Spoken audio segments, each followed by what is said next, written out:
Zotni, merrni vajzën tuaj dhe largohuni. Ky vend nuk është për njerëz si ju. Zëri i menaxherit jehonte në për restorantin Aldrige. Çdo tryez u hesht. Ryan nuk u grin. Ai vetëm qëndroi aty me këmishën e tij më të pastër, çizmet e punës ende me gjurma nga një punë që nuk mund ta humbte. Pranë tij, Sophie mbante dorën e tij fort, veshur me të njëjtën fustan të kaltër ditëlindjeje që nëna e saj i kishte bler para se të zhdukej nga jeta e tyre. Ryan vuri dorë me butësi mbi supin e Sophies. Hej, është në rregull, përshpëriti ai. Nuk ka asgjë të keqe. Sophie nuk qau.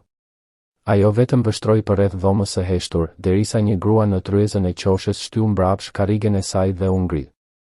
3 javë para atij mbrëmjeje, Ryan Callister përfundoi një turn riparimi në kullën Vos në orën 6 pasdite. Paneli elektrik i katit të 9 ishte diagnostikuar gabimisht nga 2 kontraktorit të tjerë para tij. Ai gjeti fajin në një kryqëzim të ndryshkur pas një kanali dytësor që nuk ishte hapur që kur ndërtesa u vun në punë për herë të parë, një detaj që kërkonte të dinte jo vetëm se ku të shikojë, por edhe pse. Ai e riparoi atë, i paketoi mjetet, nënshkroi në recepcion dhe nisi makinën drejt dyqanit ushqimor rrugës për në shtëpi. Ai qëndroi në raftin e pjekjeve më gjatë se ç'kishte nevojë. Fletoreja e recetave të Tlajire ishte në raftin e dytë të bibliotekës së kuzhinës në shtëpi. Shkrimi i saj i rumbullakët dhe i qëllimshëm ishte ende në çdo faqe, me shënime në margjina për zëvendësime në rast se nuk mund të gjente një markë të veçantë. Ai kishte vënë atë fletore në atë raft pas vdekjes së saj para 3 vjetësh dhe nuk e kishte prekur që atëherë. Ai e dinte se receta e tortës së saj ditëlindore ishte aty. Ai bleu përbërësit nga memoria dhe i tha vetes se do ta shikonte fletoren herë tjetër. Po atë të premte në mbrëmje, në spitalin e përgjithshëm të Tiranës në anën perëndimore të qytetit, Natalie Vos u ul në një stol druri në një kopsht të vogël që nuk shfaqej në hartën e vizitorëve. Kopshti zinte një brez të ngushtë midis krahut perëndimor të spitalit dhe rrugës së shërbimit, i hjezuar nga një rresht pemësh panje që babai i saj i kishte mbjellë si një dhuratë kur ishte ende i shëndetshëm. Edmund Vos e kishte gjetur këtë kopsht gjatë një shtrimi të mëparshëm. Diçka e vogël, një procedurë vite përpara kancerit të mushkërive dhe kishte ecur këtu çdo pasdite gjatë atij shtrimi. Natalie e kishte zbuluar atë 2 muaj pas fillimit të trajtimit të tij aktual, herën e parë kur kishte nevojë për diku për të shkuar pasi dilte nga dhoma e tij. Onkologu ishte i drejtë për drejt atë pasdite. Përgjigja e Edmundit ndaj ciklit të parë të kimioterapisë ishte e pjesshme, jo e plotë, dhe ai kishte nevojë për një tjetër. Doktori përdori fjalë si rregullim dhe pritje realiste, dhe Natalie kishte tundur kokën në secilën prej tyre me shprehjen e përbërë që përdorte në mbledhjet e bordit. Dhe pastaj ajo kishte dalë këtu dhe u ul dhe gjeti, për herë të parë në shumë muaj, se nuk dinte çfarë të bënte më pas. Ajo ishte 36 vjeçe. Ajo drejtonte një kompani me 400 punonjës, menaxhonte një portofol kapitali më të madh se buxhetet e disa qyteteve, dhe nuk kishte qarë në një zyrë doktori që kur ishte fëmijë. Ajo nuk qau as tani. Ajo ul në stol dhe vështroi dritën që bëhej e errët mbi krahun perëndimor të spitalit dhe qëndroi derisa u ndje aftë të kthehej prapa. Ajo që ende nuk dinte ishte se ky kopsht së shpejti do të kishte një vizitor të dytë të rregull. Njësia pediatrike e pacientëve të jashtëm e spitalit të përgjithshëm të Tiranës ishte e vendosur në të njëjtin krah. Sophie Callister ishte shtruar 10 ditë më parë për trajtim të pneumonisë, jo mjaft të rënd për të kërkuar shtrim në spital, por kokfort sa të kishte nevojë për monitorim ditor. Ryan e linte çdo mëngjes para turnit të tij dhe e merrte pasdite. Sophie duroi të pritsen për afërsisht 40 minuta, para se të gjente derën anësore që një infermiere ndonjëherë e mbështeste me një tull dhe dilte vetë. Herën e parë që Natalie e pa, Sophie ishte tashmë e ulur në skajin e largët të stolit, ripin e spitalit në dorën e majt, një laps në dorën e djathtë, një katror i palosur i pecetës së tryezës e balancuar mbi gjurin e saj. Ajo nuk kishte kërkuar leje për të ulur aty. Ajo thjesht kishte ulur në mënyrën e caktuar me të cilën disa fëmijë zën hapësirë plotësisht, pa kërkim faljeje, pa ndjenjen e dukshme se çdo rregullim tjetër ishte i mundur. Natalie e shikoi fëmijën. Fëmia nuk ngriti syt. Natalie vështroi lapit duke lëvizur në përpecet me viza të vogla dhe të kujdesshme. Pas një momenti, ajo tha, "Çfarë po vizaton?" Sophi e ngriti syt dhe e konsideroi pyetjen me një seriozitet të shkurtër, sikur të verifikonte se e meritonte një përgjigje të vërtetë. Një ndërtesë, tha ajo. Babi e projektuar, por nuk punon më aty. Çfarë bën tani ai? Rikon elektrikën, tha Sophi dhe u kthye te lapsi i saj. Kishte një cilësi të veçantë në heshtjen që ndoqi, jo e sikletshme, jo duke pritur të mbushej. Natalie u ul në të pa u përpjekur të thoshte diçka. Ajo nuk ishte mësuar të linte heshtjet në paqe. Në çdo pjesë tjetër të jetës së saj, ajo lëvizte për t'i mbushur ato. Këtu, diçka i thoshte të mos e bënte. Sophi e vizatoi për disa minuta të tjera, pastaj ngriti syt përsëri dhe pyeti se kë po vizitonte Natalie. Babain tim, tha Natalie. Sophi e tundi kokën. Babai im më viziton mua këtu. Ai gjithmonë sjell një sanduiç sepse thot se ushqimi i spitalit është i keq. Ajo ndaloi dhe duket se mendoi. Është vërtet i keq. Natalie qeshi me të shpejt dhe të paplanifikuar para se të vendoste ta bënte.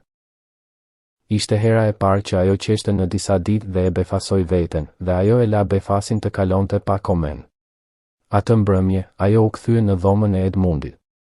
Ai ishte ulur në shtrat, gjë që ishte një shenjë e mirë në pasditët kur ja arrinte. Ai e shikoi atë ashtu siç e shikonte gjithmonë, duke lexuar diçka që ajo nuk e dinte se po tregonte. Dukesh më mirë se kur hyre, tha ai. Ajo i tha se kishte takuar një fëmijë në kopsht. Edmund buzëqeshi pa nxitim. Fëmijët kanë atë efekt, tha ai. Ajo ul me atë për një orë tjetër dhe kur u largua, ndjeu diçka që nuk kishte ndjerë në javë, se pasdita kishte qenë, në një mënyrë të vogël dhe specifike, në rregull. Ajo shkoi në shtëpi atë natë dhe hapi laptopin e saj në tryezën e kuzhinës. I tha vetes se po punonte nëpër email dhe diçka në pjesën e pasme të mendjes së saj ende rrinte ulur në një stol në një kopsht spitali, duke dëgjuar një fëmijë që përshkruante një ndërtesë që babai i saj kishte projektuar. Sophi u kthye pas ditën tjetër dhe edhe pas asaj. Ajo nuk e shpalli veten ose kontrolloi nëse Natalie do të ishte aty. Ajo u shfaq në të njëjtin stol në të njëjtën dritare pasdite, sikur rregullimi ishte i qartë dhe nuk kishte nevojë të diskutohej. Natalie filloi të mbërrinte në orën 3:15. Ajo nuk e ekzaminoi këtë rregullim nga afër. Ata biseduan në mënyrën e njerëzve që nuk e performojnë bisedën, ushqimet e preferuara të mëngjesit të Sophies, nëse pëllumbat ishin kokfort apo thjesht të durueshëm, ndryshimi i saktë midis një kulle të lartë dhe një ndërtese të lartë, gjë që Sophie e konsideronte një dallim kuptimplot dhe kishte mendime për të. Natalie dëgjoi pa ridrejtuar. Në jetën e saj të përditshme, ajo ridrejtonte vazhdimisht bisedat, negociatat, vëmendjen e saj. Këtu, ajo la bisedën të shkonte kundër ku e çonte Sophie dhe e gjeti këtë të jetë, pa pritur, një lehtësim i rëndësishëm. Sophie i tregoi atij për babain e saj në copa dhe pa një rend të veçantë, ashtu siç fëmijët raportojnë gjëra që i konsiderojnë të rëndësishme pa u shqetësuar nëse dëgjuesi mund të ndiqte rendin. Se Ryan zgjohej shumë herët dhe bënte kafen para çdo gjëje tjetër. Se ai ishte i qetë në një mënyrë që nuk ishte e njëjtë me të trishtuarit, edhe pse ndonjëherë ishte i trishtuar. Se ai dikur vizatonte ndërtesa me lapsa në letër të vërtet, jo në kompjuter, dhe se ajo kishte mbajtur disa nga ato vizatime në një dosje nën krevatin e saj. Ajo tha këtë pa dram, një fakt i thjesht, ashtu siç mund të raportonte për mbajtjen e $1. Ajo gjithashtu tha se nëna e saj i kishte pëlqyer ndërtesa që babai i saj kishte projektuar, kishte shkuar ta shikonte atë kur ishte ende në ndërtim para se të sëmurej. Sophie e tha këtë me të njëjtën qetësi që aplikonte për shumicën e fakteve rreth nënës së saj, dhe Natalie nuk u nxit të përgjigjej. Ajo e la fjalin të rrinte në ajër midis tyre, gjë që dukej se ishte ajo që Sophie preferonte. Një pasdite afër fundit të trajtimit të saj, Sophie hapi një pecet dhe e mbajti lart që Natalie ta shihte mirë. Ishte një lartësi fasad, një ndërtesë e lartë e paraqitur me viza të kujdesshme me një asimetri të qëllimshme përgjatë të tretës së sipërme të fytyrës lindore. Përmasat ishin të sakta në mënyrën që tregonte kujtesë dhe jo shpikje. Një fëmijë nuk vizaton gjeometrin mbartëse me saktësi duke hamendësuar. Dikush ja kishte mësuar ta shihte këtë ndërtesë. Kjo është ndërtesa e babait, tha Sophie. Ai e projektuar, por tani ai rregullon elektrikun aty. Natalie e studioi vizatimin për një moment. Si quhet, pyeti ajo. Kullavos, tha Sofie dhe u kthye te lapsi i saj. Natalie e mbajti shprehjen neutrale dhe tha diçka pa përmbajtje dhe priti derisa u vetmuar atë mbrëmje për të hapur laptopin e saj. Arkivi origjinal i projektit të Kullës Vos ishte ende në serverin e kompanisë. Arkitekt kryesor i regjistruar Callister, Harlan dhe Asociates. Ajo kërkoi emrin. Regjistrimi publik ishte gati bosh. Firma ishte shpërbërë në vitin 2021. Profilet profesionale ishin hequr ose kishin pushuar së punuari. Ajo gjeti një rezultat, një artikull të shkurtër në një revistë arkitekture nga viti 2020, një pjesë për zërat e rinj të paqësorit verilindor me një fotografi të marrë në një kantier ndërtimi. Burri në fotografi ishte më i ri, me një shprehje që ende nuk kishte fituar cilësinë e veçantë të qetësisë që vjen nga bartja e diçkaje të rëndë për vite. Por fytyra ishte e njohur. Ajo u ul me fotografin në ekran për një kohë të gjatë. Dita kur Sofie u shkarkua, ajo erdhi në kopsht për t'i thënë mirupafshim, me veshjet e veta dhe çantën e saj të shpinës vjollës. Ajo i ofroi vizatimin e pecetës Natalie. Mund ta mbani. Babai ka shumë të tjerë. Natalie e pranoi me kujdes. Sofie vuri gishtat e madh në rripat e çantës së shpinës. Babai po më çon në Aldrige për ditëlindjen time, tha ajo pa peshë të veçantë, ashtu siç raportonte shumicën e gjërave. Mami më çonte atje. Ai ka kursyer. Ajo tundi dorën dhe eci prapa drejt hyrjes kryesore pa u kthyer prapa.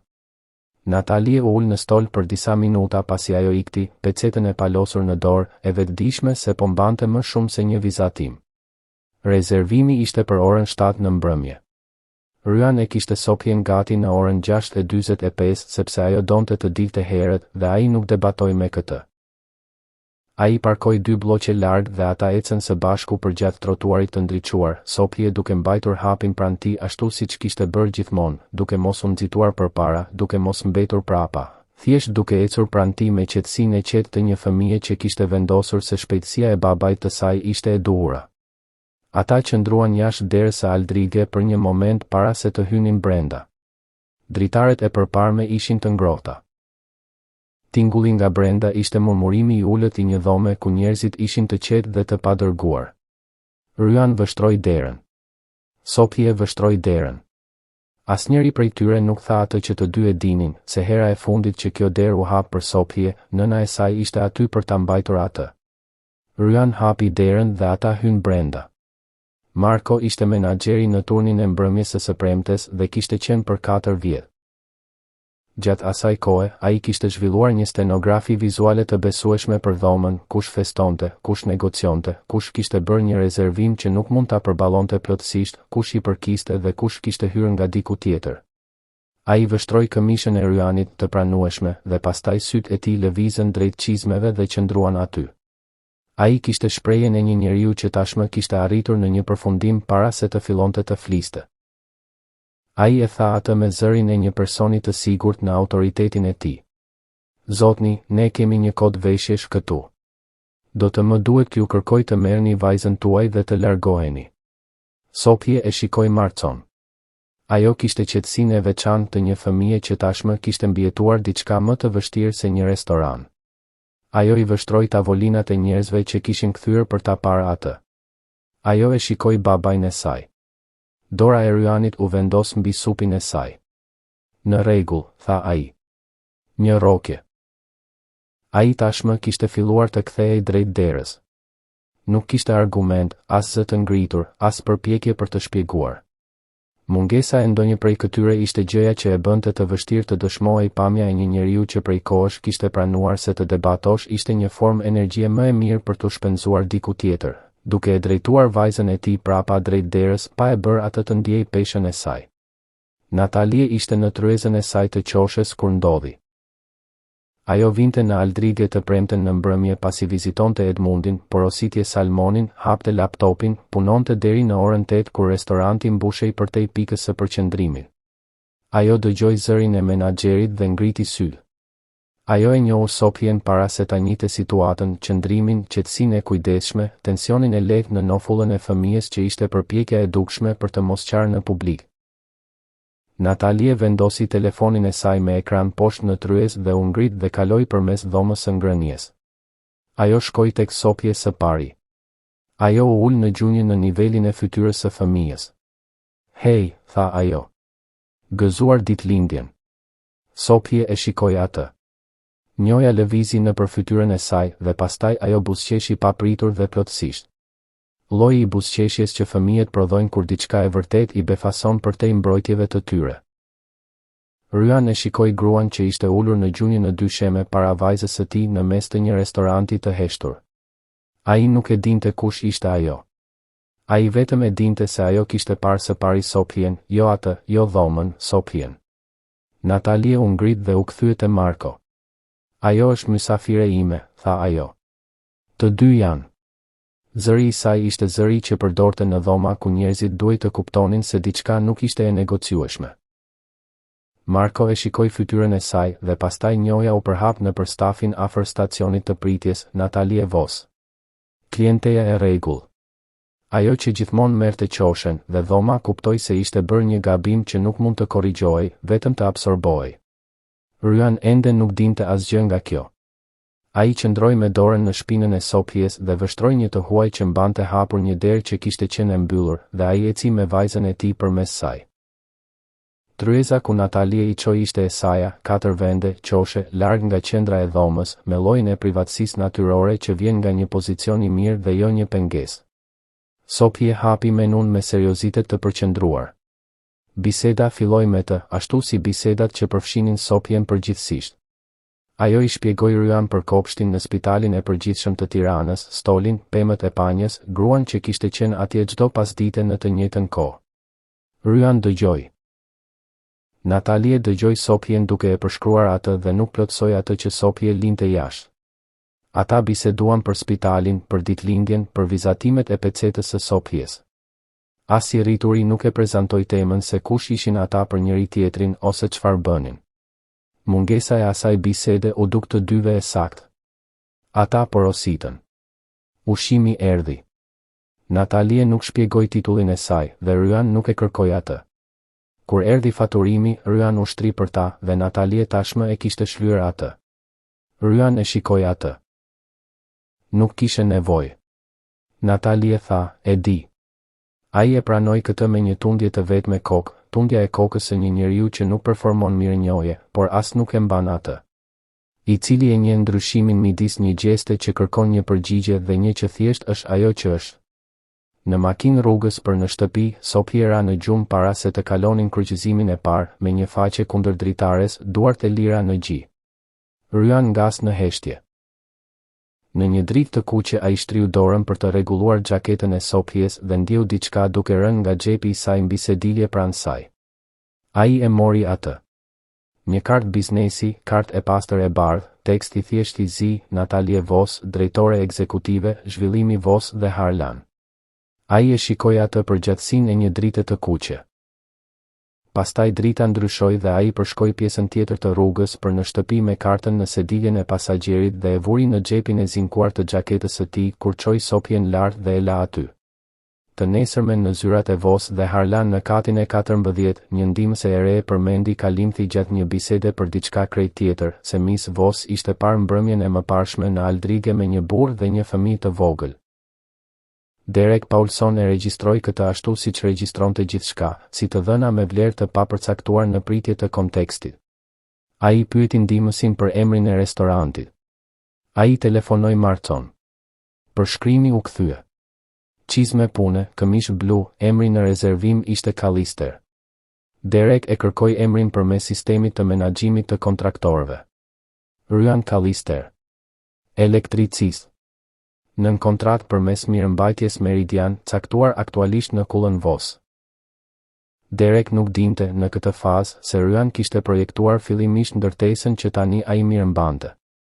Ajo që ai dinte ishte më e dobishme menjëherë. Natalie Vos kishte kaluar një mbrëmje të premte në një restorant me një punonjes kontraktori dhe gjoja kishte ndërhyrë në emër të tij në një situatë publike. Kjo ishte lloji I informacionit që mund të përpunohej në varësi të asaj që do të rezultonte. Ai telefonoi Carol Finch, e cila kishte menaxhuar kontratat e Meridian me Voss dhe Harlan për 11 vjet dhe dinte dokumentacionin e çdo personi që kishte punuar ndonjëherë në pronat e tyre. Kush është Ryan Callister? Vërtet, pyeti ai. Carol ndaloi para se t'i përgjigjej. Pauza zgjati 3 sekonda më gjatë se ç'duhej. Derek e vuri re. Ai vinte re heshtjet ashtu si të tjerët vërenin deklaratat, si informacion në një formë tjetër. Carol tha se Callister ishte një elektricist I aftë, I besueshëm, asgjë në dosje.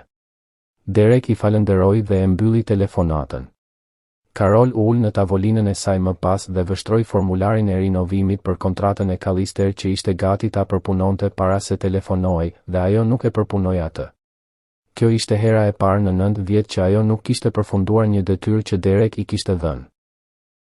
Natalie, po atë mëngjes, hapi arkivin origjinal të projektit të Kullës Voss në kompjuterin e saj të zyrës dhe e shqyrtoi me kujdes për herë të parë në vite. Tër grupi I vizatimeve ishte aty, planet e vendit, pllakat e kateve, lartësitë, seksionet, dokumentet e koordinimit struktural, të gjitha duke mbajtur një nënshkrim me dorë në bllokun e titullit në çdo faqe, R. Callister, Harlan dhe asociates. Ajo nxori lartësinë lindore dhe vendosi pecetën e sopjes pranë saj në tavolinën e saj.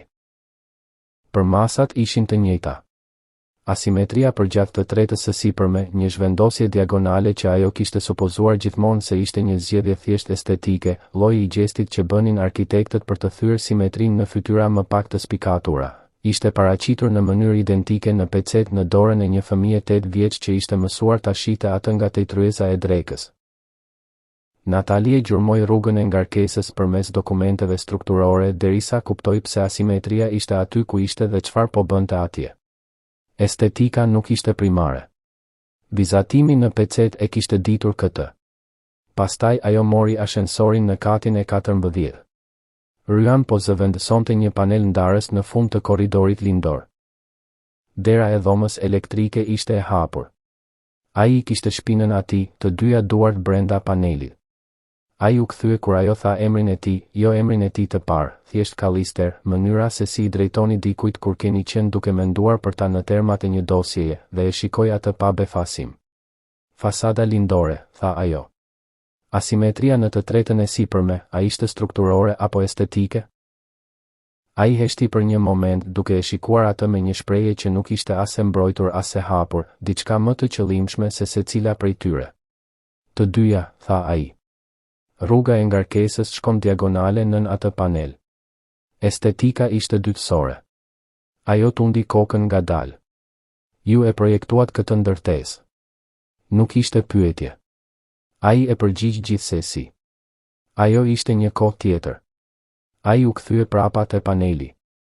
Ajo qëndroi në prag një moment më gjatë, pastaj eci prapa drejt ashensorit. Fjalia qëndroi me të për pjesën tjetër të pasdites në një mënyrë që nuk mund ta shpjegonte. 2 ditë më vonë, Derek thiri Carol në zyrën e tij dhe mbylli derën.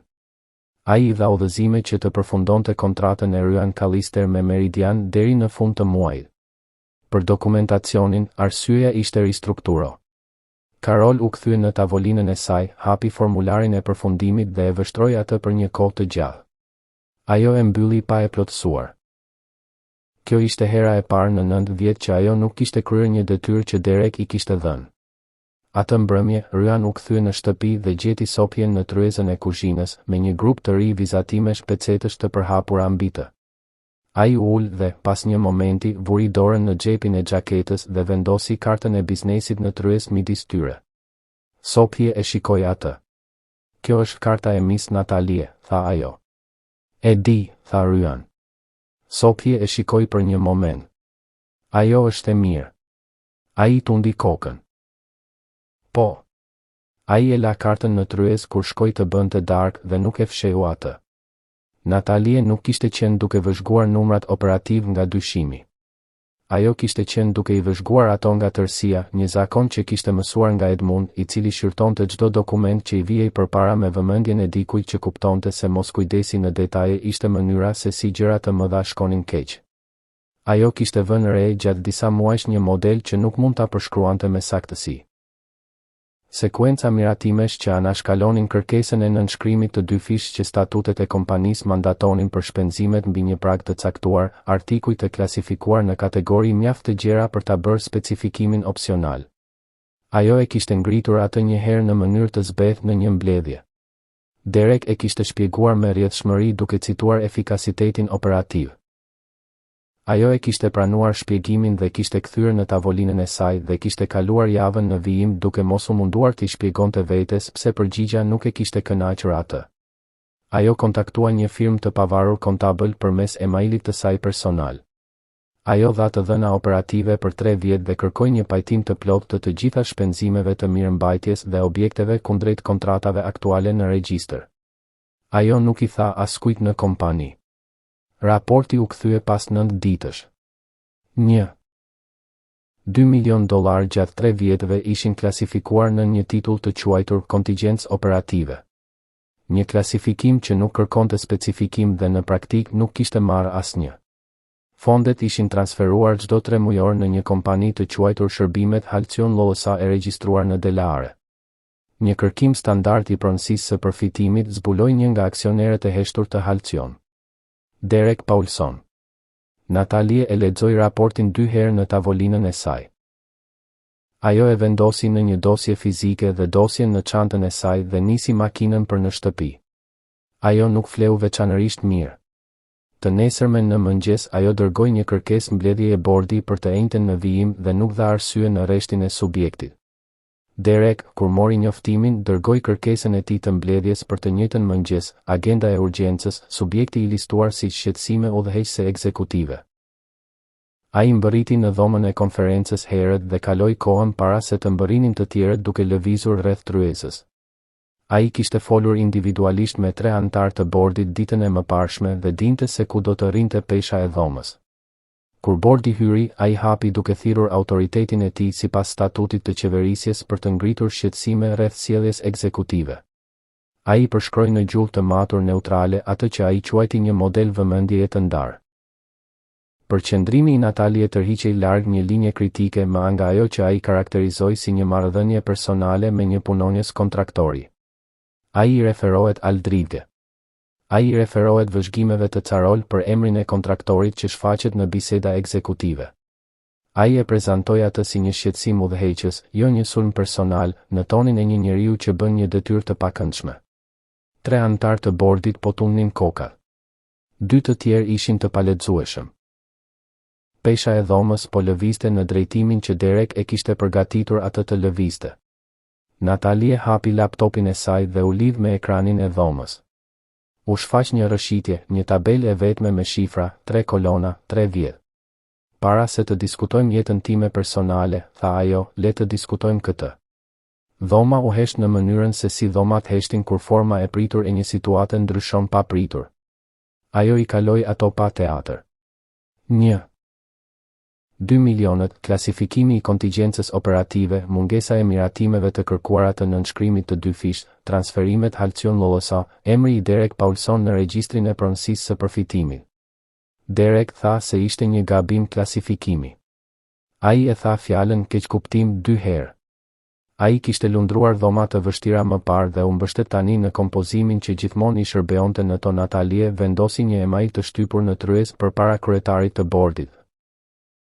Udhëzimet e Derek për Carol Finch për të përfunduar kontratën e Ryan Callister, të dërguara 48 orë pasi Natalie kishte pyetur për herë të parë për sfondin profesional të elektricistit.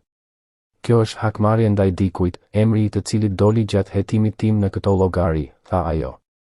Ka ndodhur dita pasi unë pyeta kush ishte elektricisti. Kryetari i bordit thiri për një votim. Pezullimi u kalua 7-2. Derek doli nga dhoma pa folur. Në korridor ai bëri një telefonat. Zëri i tij ishte shumë i kontrolluar. Ajo që bordi priste pas mbledhjes ishte një deklarat për shtyp. Ajo që ekipi i komunikimit priste ishte një telefonat. Ajo që këshilltari ligjor i kompanisë priste ishte një takim për të planifikuar hapat e ardhshëm. Ajo që Natalie bëri ishte të merrte çantën dhe çelësat e saj dhe të ecë përmes lobit dhe jashtë në garazhin e parkimit dhe të nisej makinën nëpër qytet. Ajo nuk telefonoi përpara. Ajo nisi drejt një ndërtese banimi në anën lindore të Tiranës, në një lagje ku komplekset e apartamenteve ishin ndërtuar në vitet 1970 dhe pemët e panjes përgjatë trotuarit ishin mjaft të vjetra për të pasur mas të vërtetë. Ajo gjeti kodin e duar dhe e shtypi atë. Ajo qëndroi në hyrjen prej betoni dhe dëgjoi heshtjen e ndërtesës dhe mendoi për faktin se po bënte diçka që nuk kishte planifikuar dhe nuk mund ta kishte parashikuar veten duke bërë 12 orë më parë dhe vendosi se kjo ishte ndoshta gjëja më e ndershme që kishte bërë për ca kohë.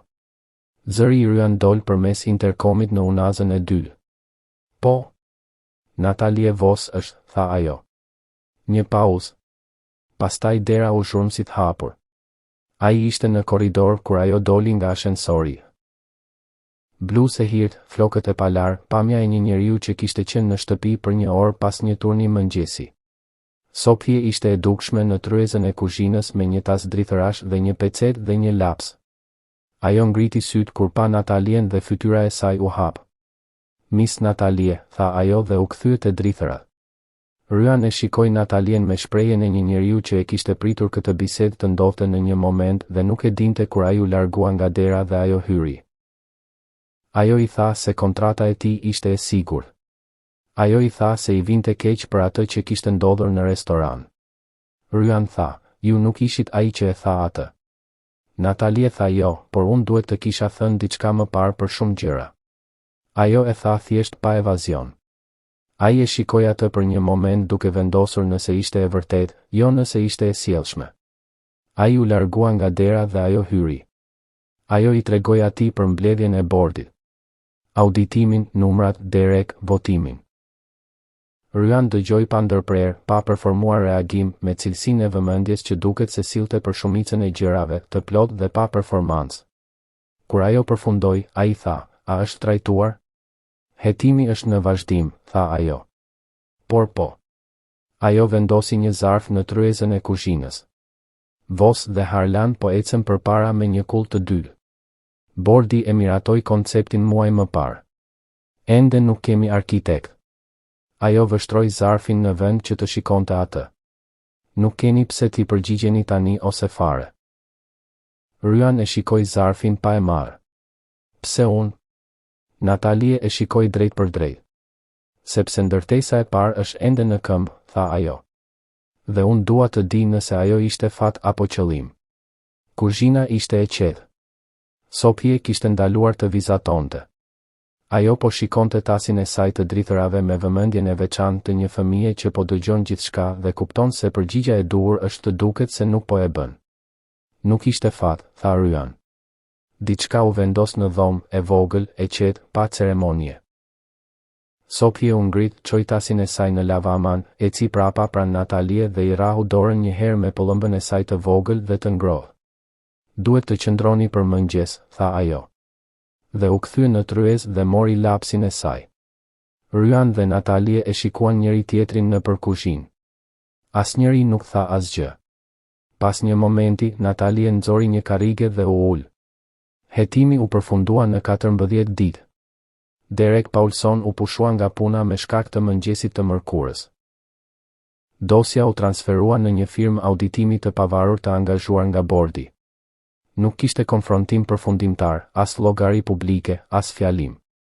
Kishte një kuti kartoni të bartur nga zyra e qoshes që pamte lumin Tiranë dhe një emër i hequr nga drejtoria e kompanisë një të martë në mëngjes, 3 javë më vonë, kur kati i 14 ndjehej në mënyrë margjinale ndryshe dhe askush nuk mund të thoshte saktësisht pse. Drejtësia, kur arrin përmes procesit institucional në vend të konfrontimit dramatik, ka tendencë të duket si administratë. Carol e gjeti Ryan në garazhin e parkimit 2 ditë pas përfundimit të derej. Ajo e kishte përsëritur këtë për disa ditë dhe doli më pak e organizuar se sa kishte planifikuar. Ajo tha se i vinte keq, jo për restorantin. Ajo ishte specifike për këtë sepse nuk kishte qenë aty. I vinte keq për kohën para asaj.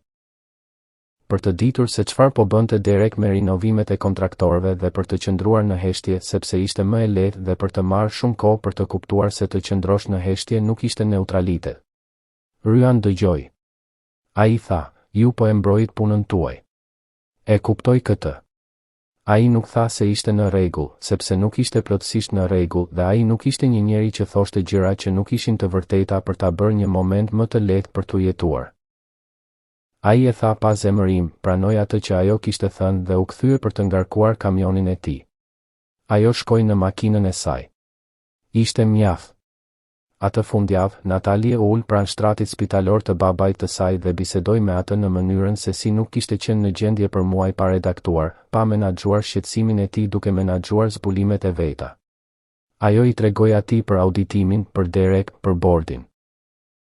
Ajo I tregoi atij për Ryan Callister dhe ndërtesën që Edmund kishte komisionuar gjatë viteve kur Voss dhe Harlan ishin ende duke gjetur shkallën e tij. Ndërtesa që një arkitekt I ri kishte projektuar me vëmendje të vërtetë dhe pastaj kishte ikur pas vdekjes së gruas së tij dhe kishte mirëmbajtur si elektricist që atëherë pa I thënë askujt. Edmund dëgjoi të gjitha. Kur ajo përfundoi, ai heshti për një moment. Pastaj tha, vajza e vogël që rrinte në kopsht, babai I saj. Natalie tha po. Edmund vështroi tavanin në mënyrën se si bënte kur po punonte diçka. Ajo është një gjykuese e mirë karakteri, tha ai. Është, tha Natalie. Ata u ulën së bashku për një orë tjetër në heshtjen e veçantë të një dhome ku është thënë shumë dhe nuk nevojitet asgjë më shumë. Atë natë, pak pas orës 9, telefonoi telefoni I Natalie. Ajo ishte në tryezën e kuzhinës me një gotë ujë dhe një raport që nuk e kishte lexuar. Ryan Callister. Ajo u përgjigj. E lexova për mbledhjen, tha ai. Parcela lindore ka një problem kullimi që nuk e keni marrë parasysh. Shkalla bie 1-2 metra gjatë 18 metrave të vijës së parcelës. Plani paraprak I shenjimit nuk e trajton atë. Ajo e ktheu raportin e palexuar me faqe poshtë. Ajo po buzëqeshe vetëm në kuzhinën e saj. A mund të vini të enjten, tha ajo. Do të sjell sopje, tha ai. Ajo do të doj të shoh vendin. E di, tha Natalie. Kishte një pauzë që nuk ishte e sikletshme dhe pastaj natën e mirë dhe telefonata përfundoi. Ajo u ul në tryezë për disa minuta të tjera. Dritarja mbi lavaman tregonte dritat e qytetit kundër një qielli të errët. Diçka që ishte e ngjeshur për një kohë të gjatë në gjoksin e saj kishte, në disa javët e fundit, po hapej ngadalë dhe me kujdes. Ajo nuk ishte e sigurt ende se çfarë do të bëhej. Mendoi se mund të priste ta zbulonte. 3 muaj më vonë, Ryan nënshkroi një kontratë me Voss dhe Harlan.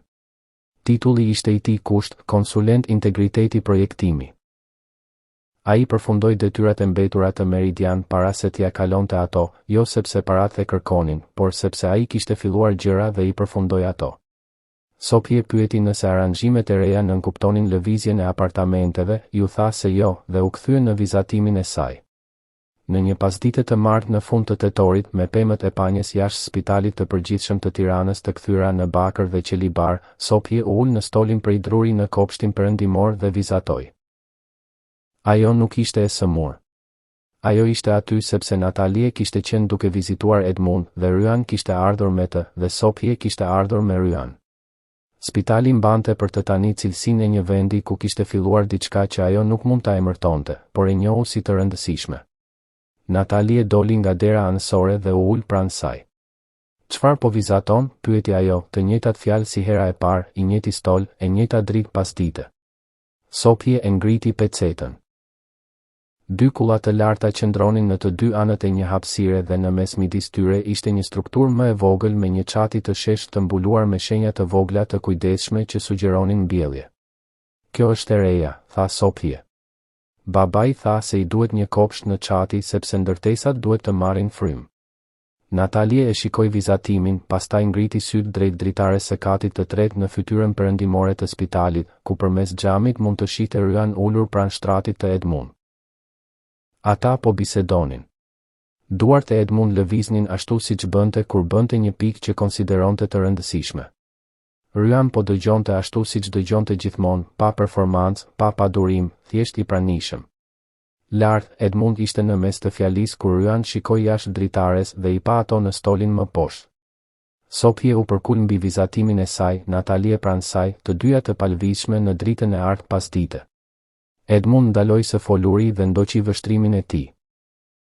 Ai shikoi për një moment, pastaj shikoi përsëri Ryan. Ju jeni i mirë për të, tha ai, pa parathënie ose kualifikim. Ajo ndalet së pretenduari kur është rreth jush. Ryan i vështroi dy figurat në stol për një moment më gjallë. Ajo është e mirë për të dy ne, tha ai. Ai zbriti poshtë. Ai eci përmes derës anësore dhe përtej shtegut prej guri dhe u ul në anën e largët të Sophie's, e cila ishte në mes të stolit siç ishte gjithmonë. Natalie rrëshiti pecetën përtej gjurit të Sophie's tek ai. Ai e mori dhe e vështroi dy kullat, ndërtesën më të vogël midis tyre, kopshtin në çati dhe vijat e parafërta të sinqerta të Sophie's. Ai e vështroi atë për një kohë pa folur. Pastaj vuri re atë që ishte shkruar në fund, me shkronjat e rumbullakta të pabarabarta që Sophie përdorte kur shtype me dorë, të gjithëve tanën. Askush nuk tha asgjë. Era lëvizi në përpemët e panjes, të njëjtat pemë që kishin lënë gjete në këtë kopsht që para se ndonjë prej tyre të kishte qëndruar në të. Sophie mori lapsin e saj dhe filloi një vizatim të ri në një katror të freskët të pecetës, duke punuar me përqendrimin e qetë të dikujt që kishte gjetur gjën që synonte të vazhdonte ta bënte. Drita e tetorit vuri Flori mbi të tre ata, dhe asnjëri prej tyre nuk kishte nevojë që ajo të ishte diçka tjetër përveç asaj që ishte. Era lëkundeste fletët e kuq në përshtegun e vjetër të kopshtit. Ryan, Natalie dhe Sophie rinin të heshtur në stol, tre figura në një drik që po zbehej. Asnjëri nuk donte të largohej i pari. Sophie mbylli fletoren e vizatimeve. Ryan ngriti syt nga vizatimi i ri dhe i shikoi ato dy, vajzën me flokët e errur që përkulet mbi letër dhe gruan pranë saj me buzëqeshjen e qetë. Gati, pyeti Natalie, zëri i saj i butë i përzier me fërshëllimën e gjetheve. Pothuajse, tha Sophie, duke i shtuar disa vija të fundit. Ajo e ngriti pecetën. Ishte e njëjta kull e parë, por tani me dy pemë të mëdha të mbështjell rreth saj, rrënjët e tyre të thella duke u përhapur nën themel. Ryan e pa dhe diçka i shkeli në zemër, një shpërthim i ngrohtë i qetësisë, i plotësisë. Ai shtriu dorën, vuri mbi supat e dy grave, një lëvizje e vetme që mblodhi të gjithëve. Kështu, tha ai, thjesht. Dhe kjo ishte e gjitha. Nuk kishte nevojë për më shumë fjalë. Kopshti, pemët, drita dhe heshtja e tyre e përbashkët, kjo ishte fundi që nuk ndjente si fund, por si një fillim i ri, i qetë dhe i sigurt, që zgjaste përtej pasdites, duke premtuar shumë mbrëmje të tjera, të ngjashme, të përbashkëta.